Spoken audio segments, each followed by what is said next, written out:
Hello friends, कैसे हैं आप सभी लोग। स्वागत है आपका ट्यूशन टाइम एकेडमी पर।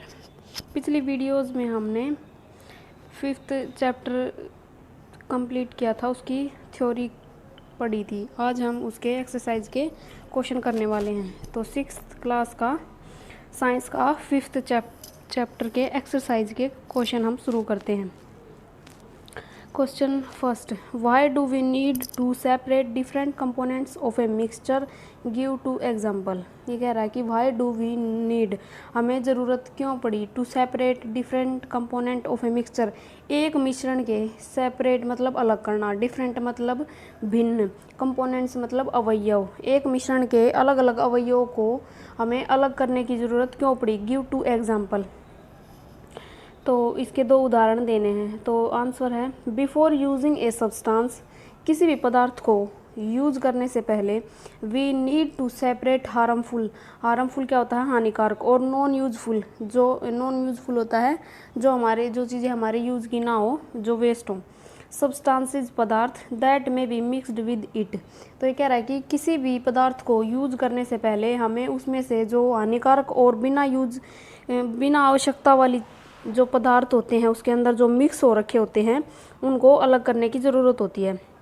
Sometimes we separate even useful component if we need to use them separately, और समटाइम्स कभी कभार वी सेपरेट, हम अलग करते हैं, इवन यूजफुल कंपोनेंट, जो आवश्यकता के अवयव हैं, इफ़ वी नीड, अगर हमें ज़रूरत होती है, टू यूज़ दैम सेपरेटली, उन्हें अलग यूज़ करने की। तो ये कह रहा है कि कभी कभी तो हम क्या करते हैं कि कोई मिश्रण है, उसमें से जो हानिकारक या फिर यूज में नहीं होने वाली चीज़ें होती हैं वो निकाल के फेंक देते हैं, और कभी क्या होता है, कोई मिश्रण है उसमें से हम सिर्फ अपनी ज़रूरत की चीज़ निकाल लेते हैं। फॉर एग्ज़ाम्पल, उदाहरण के लिए, we used to separate slightly larger sized impurities like the piece of dirt, stone and husk from wheat, rice और pulses by hand picking method. We use to separate, हम अक्सर अलग करते हैं, स्लाइटली लार्ज साइज इम्प्योरिटी, बड़े आकार की जो अशुद्धियाँ होती हैं, लाइक जैसे द पीसीज ऑफ डर्ट, धूल के कण, स्टोन पत्थर, एंड हस्क, हस्क होता है भूसा, फ्रॉम व्हीट होता है गेहूँ, गेहूँ में से, जैसे आपने अपने घरों में भी देखा होगा कि गेहूँ का आटा पीसने से पहले उसको साफ़ किया जाता है, उसके अंदर जो मिट्टी कंकड़ जो भी भूसा जो भी होता है उसको उससे अलग किया जाता है, हाथ से उठा करके, हैंड पिकिंग होता है, हस्त चयन विधि, मतलब हाथ से उठा करके। तो एक एग्जांपल तो इसका ये हो गया। दूसरा है, राइस और pulses are usually washed before cooking, जो चावल और दाल होती हैं उनको पकाने से पहले हमेशा धोया जाता है। When we add water to these, जब हम इनके अंदर पानी ऐड करते हैं, उनके अंदर पानी डालते हैं, द इम्प्योरिटीज़, जो अशुद्धियाँ हैं, लाइक डस्ट, जैसे धूल, एंड सॉइल पार्टिकल्स, और जो मिट्टी के कण होते हैं, गेट सेपरेटेड, वो दाल और चावल से अलग हो जाते हैं। आपने देखा होगा कि जब भी दाल और चावल के अंदर पानी डाला जाता है तो जो उसके अंदर अशुद्धियाँ होती हैं वो पानी के साथ तैरकर ऊपर आ जाती हैं और उनको निकाल दिया जाता है और चावल और दाल को यूज कर लिया जाता है। Question number 2, what is winnowing, where is it used. Winnowing क्या है? विनोविंग हमने पढ़ा था चैप्टर में। विनोविंग का मतलब होता है निष्पावन विधि, मतलब विनोविंग का मतलब है जब हवा के झोंके के द्वारा हम किसी चीज़ का पृथक्करण करते हैं, किसी चीज़ की सफाई करते हैं। वेयर इट इज़ यूज्ड, यह कहाँ यूज किया जाता है। Winnowing is the method of separating components of a mixture. तो ये कह रहा है कि निष्पावन विधि एक तरीका है पदार्थों को किसी मिश्रण से अलग करने का, containing heavier and lighter component by wind, जिसके अंदर कुछ भारी या कुछ हल्के अवयव होते हैं, बाय विंड, हवा के द्वारा, और ब्लोविंग एयर, जो वायु के झोंके होते हैं उनके द्वारा। It is use to separate husk particle from seed of grain. Seed of grain का मतलब होता है अनाज के दाने, हस्क होता है भूसा। तो ये इसका यूज़ हम कहाँ करते हैं, जब अनाज के दानों में से हमें भूसे को अलग करना होता है, तो हवा के झोंके के द्वारा हम अपने अनाज को हाथों में लेकर ऊपर उठाते हैं और उसको टेढ़ा कर देते हैं, और जो अनाज है उसका ढेर तो नीचे लग जाता है और जो भूसा है वो उड़कर दूर चला जाता है। Question 3, how will you separate husk और dirt particle from a given sample of pulse pulses before cooking. तो ये कह रहा है कि अगर हमें पल्सेस मतलब दालें होती हैं, जब हमें कोई दाल दी गई हो तो उसके अंदर से हम भूसा या फिर जो भी धूल होती है उसको पकाने से पहले कैसे दूर करते हैं, और ये हम पीछे पढ़ चुके हैं। हस्क और बिगर पीसीज ऑफ डर्ट, भूसा और बड़े जो टुकड़े होते हैं, धूल मिट्टी के कण होते हैं, कैन बी रिमूव्ड, उनको अलग किया जा सकता है, from a sample of pulses by hand picking, तो उसको हाथ से उठा करके अलग किया जा सकता है। Question number 4, what is sieving, where is it used. Sieving क्या होता है? चालन विधि। चालन विधि क्या होती है और इसका कहाँ यूज किया जाता है? Sieving is the process of filtering components of a mixture of different size.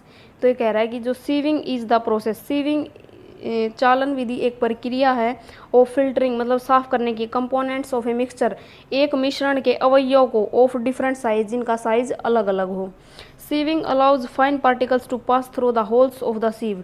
जो सीविंग है मतलब जो छलनी होती है वो जो बिल्कुल फाइन पार्टिकल्स मतलब बिल्कुल पतले पार्टिकल, बिल्कुल छोटे पार्टिकल जो होते हैं वो छलनी के अंदर से नीचे निकल जाते हैं, और व्हील द बिगर इम्प्योरिटीज, जबकि जो बड़ी अशुद्धियाँ होती हैं रिमेन ऑन द सीव, वो छलनी के ऊपर रह जाती हैं। Sieving is used in flour mills to separate broken particle of grains from flour. तो ये कह रहा है कि जो चालन विधि है उसका उपयोग जो आटा बनाने की मिल्स होती हैं उनमें किया जाता है। आटा बनाते टाइम जो अनाज के छोटे छोटे पार्टिकल आटे के अंदर रह जाते हैं उनको अलग करने के लिए। It is also used at construction site to separate lumps smaller stones from the mixture of sand and cement. तो ये कह रहा है इसका यूज़ कहाँ पर किया जा और कहाँ किया जाता है? कंस्ट्रक्शन साइट्स, मतलब जहाँ पर किसी बिल्डिंग को बनाने का काम चल रहा हो, कहीं मरम्मत का काम चल रहा हो। सेपरेट लम्प्स स्मॉलर स्टोन्स, जो मतलब आपने भी देखा होगा कि जो रेती होती है, जो सीमेंट होती है, उसको छाना जाता है ताकि उसके अंदर जो दूसरी मिट्टी के या पत्थर के आ गए हैं छोटे मोटे, उनको अलग किया जा सके। तो आइए 5th क्वेश्चन पर।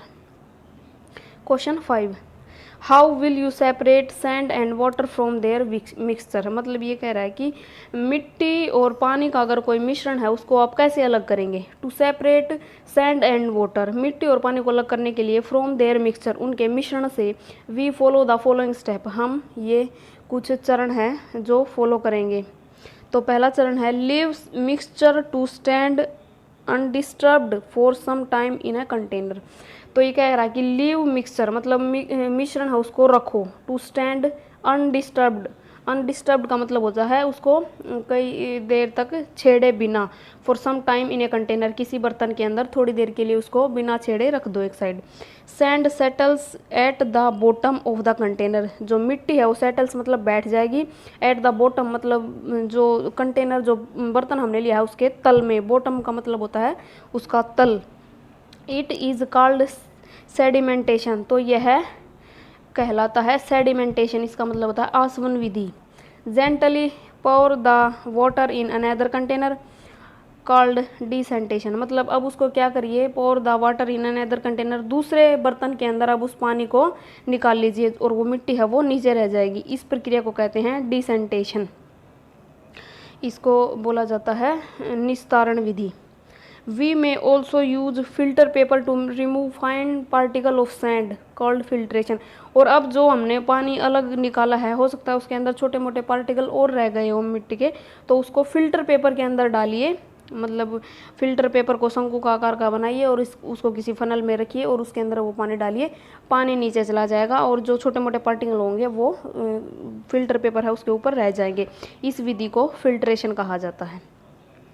Question number 6, it is possible to separate sugar mixture with wheat flour, if yes how will you do it. ये कह रहा है कि क्या यह पॉसिबल है कि शुगर को अगर किसी आटे में, गेहूं के आटे में मिला दिया जाए तो क्या आप उसको अलग कर सकते हैं? अगर कर सकते हैं तो कैसे कर सकते हैं?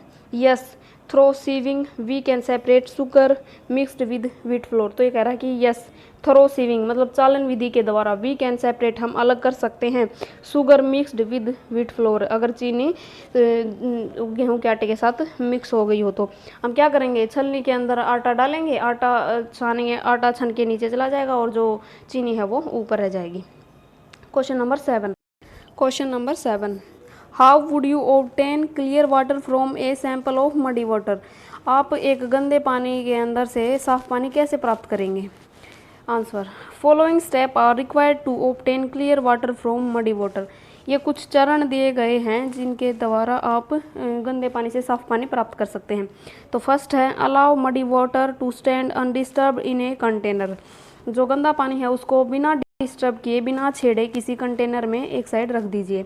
After some time mud settles at the bottom of the container. कुछ समय पश्चात mud settles at the bottom, जो गंदगी है वो बर्तन के तल में जाकर सेट हो जाएगी, बैठ जाएगी। This process is called sedimentation. यह प्रक्रिया सेडिमेंटेशन कहलाती है, यह आसवन विधि कहलाती है। Upper layer is clear water. जो ऊपर अब पानी की परत बन गई है वो साफ पानी है, क्लियर पानी है।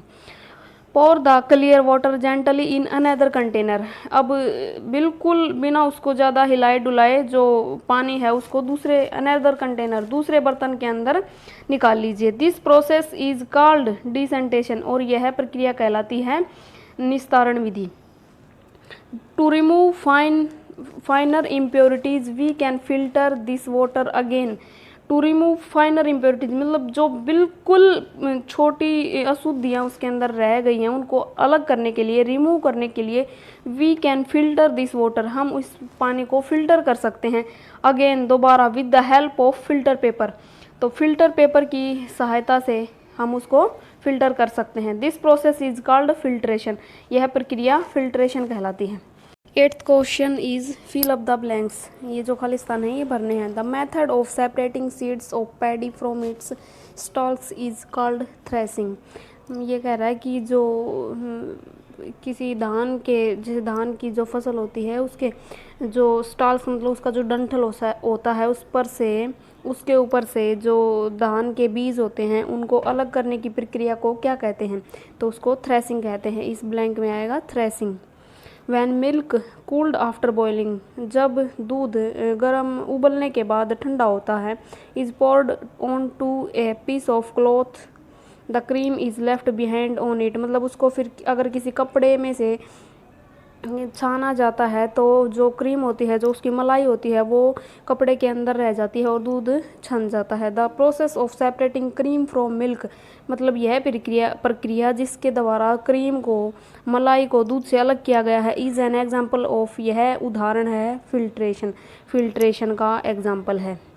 Salt is obtained from sea water by process of evaporation. मतलब जो नमक है वो जो समुद्र का पानी होता है उससे किस प्रकार अलग किया जाता है, किस प्रक्रिया से अलग किया जाता है? तो वो इवापोरेशन से, वाष्पीकरण से जो नमक है वो अलग किया जाता है। मतलब पानी को उबाला जाता है, पानी भाप बनकर उड़ जाता है और नमक है वो नीचे रह जाता है।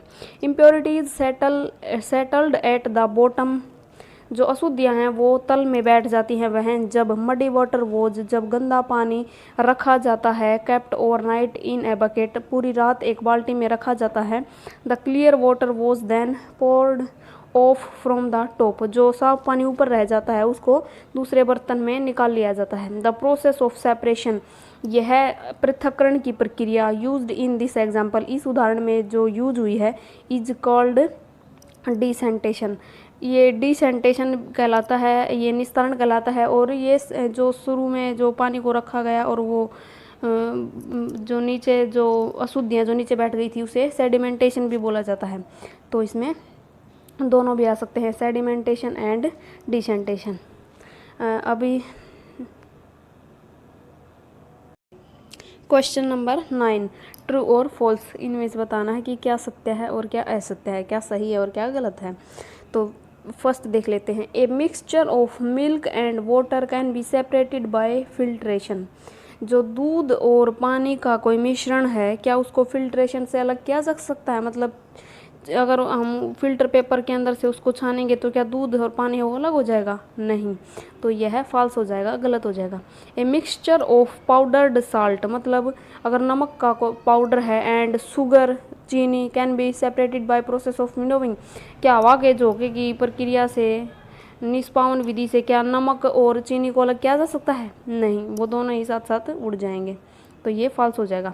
Separation of sugar from T, क्या चाय से चीनी को अलग किया जा सकता है, can be done with filtration, filtration के द्वारा क्या चाय को चीनी से अलग किया जा सकता है, नहीं किया जा सकता। तो ये हो जाएगा फॉल्स, मतलब असत्य। चाय से चाय पत्ती को अलग किया जा सकता है फिल्ट्रेशन के द्वारा, बट शुगर को, जो चीनी उसके अंदर मिक्स हो गई है, उसको नहीं किया जा सकता, तो ये असत्य हो जाएगा।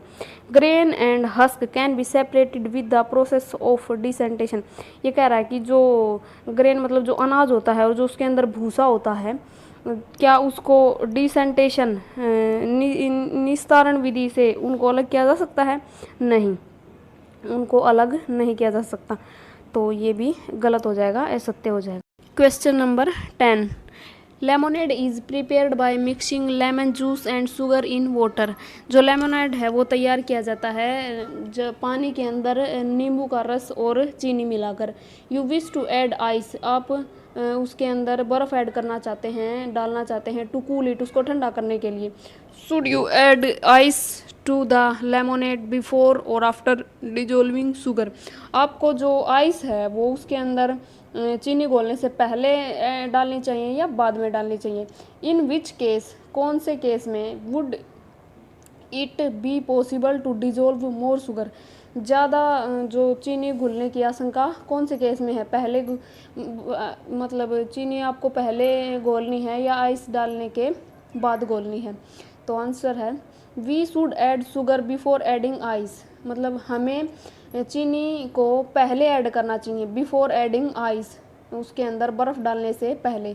Sugar dissolve in warm water, जो चीनी है वो गर्म पानी के अंदर जल्दी घुल जाती है, मोर क्विकली मतलब ज़्यादा जल्दी, देन इन कोल्ड वाटर, ठंडे पानी से, मतलब ठंडे पानी से जल्दी जो चीनी है वो गर्म पानी में जल्दी ऐड होती है।